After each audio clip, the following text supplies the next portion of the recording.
The future of art and poetry looks undefined, unapologetic. You'll see it everywhere, almost like a revolution. Angie is confident, unique, is different, is true. Angie is loud, Angie is poetic, Angie is what you see.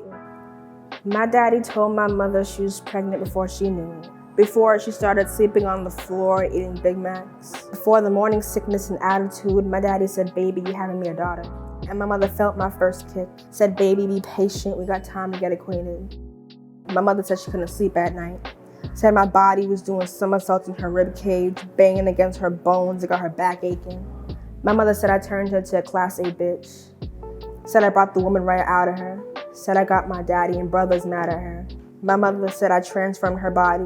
Said her stretch marks turned her body into a map and my kicking at her waist filled out her hips. She said, baby, what vexed you? You're not even 2 pounds and you're already too much. She named me Angie before Anjalequa. Said she realized there was a handful of my name should embody just that.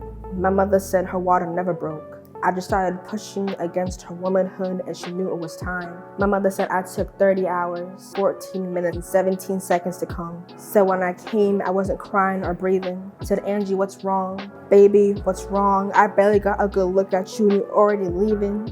Said, Angie, it's mommy, don't you leave me. I want you here to love me. I want you here so I can love you. My mother said she had never cried from pain like that. Said the thought of losing her child was worse than birthing it. My daddy told my mother I was beautiful before she held me. Before I rested on her chest with our heartbeats dancing. Before we looked at each other and I reached for her face, my mother said, be patient.